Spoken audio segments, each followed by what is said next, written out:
What's up, Kansas City? We're at Central United Methodist Church at 1834 Woodland, and we're speaking with citizens about what their concerns are about the 18th and Vine development area. Why don't you introduce yourself to everyone? My name is Delmita Corliss Kamehameha. I am a community human rights advocate, and hopefully, as I said, after the election, a 10th Ward committee won. Okay. I know you went up to the mic and said some things about what was going on. What are some things that you was telling everyone?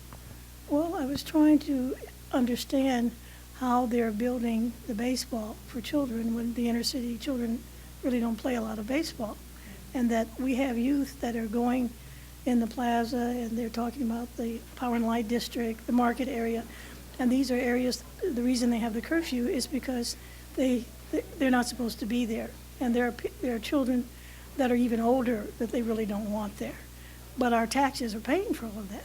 So what I'm saying is, why not build some recreational areas? We've been talking about this for years and years in Kansas City. The children after school have to go somewhere. So why is it every year we have money, but the children are still out on the street? They have to do something.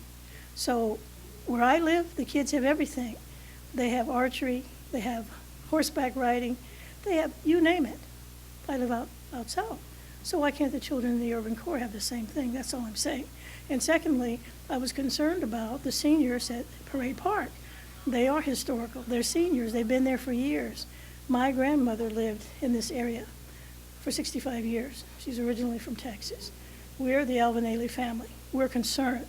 My father was a jazz musician here, a famous jazz musician. My godfather, who is passed on, well, except for Uncle Tony Bennett, he's still around. He's in his 80s, thank God. But my father played for all the famous musicians. And he was a big concern he had about the Jazz Museum and why it took so long to do anything for it. You know, why it was in a raggedy place. And, you know, that should be the center of Missouri. So all of these seniors made 18th and Vine famous, yet they had to go through back doors. Right. And I'm saying they should be respected. Leave Parade Park where it is, and I'm concerned because our family has given to this city. The Alvin Ailey family has made this their home and has tried to make it, although they have not had us participate in anything. Oh, that's crazy. No, they haven't. Since my father passed away, he was here playing in the Jazz Museum. He was a famous musician here, a drummer. Are you related to Alvin Ailey? I'm his second cousin. And so, that's on my father's side. But I'm saying we're concerned too. But when they do these things, hardly people don't even know about them until it's time for them to do them. That's right. wrong. Do you think they should put the What is your opinion of, I know they're talking about naming the park George Brett. A lot of people are like, okay, why would they do that? And it's down in the Negro League area, and why wouldn't they do Buck O'Neill or someone like that? What is your opinion on them naming it that? Look, I like George Brett. He's from my native home in New York. He's a great guy. But I even think George Brett would be concerned because he knows this area is very important to the community. Why not give the name to someone who actually really did community work? You know what I'm saying? That really did something. George Brett's a great baseball player, and I'm a fan. Yeah, nobody's denying that. I'm a fan of his. But I don't think his name should be placed there. He already has a highway. I mean, right. You can give him something else. What do you think of the $27 million from the city? Well, that's in question. It's hard. People are concerned because every time they're promised something, they don't get it. The money seems to disappear. So they really don't believe anything until it happens. That's just the way it is here in Kansas City, I'm sorry to say. So until the people see that they're concerned about this community, nothing is going to be accepted, and I'm just sorry to say that. And I've been here 30 years now. It's hard to believe. I've been here 30 years, and I've observed a lot of things. They got a lot of great people here. They're very nice people here. But you have a problem when it comes to the urban core.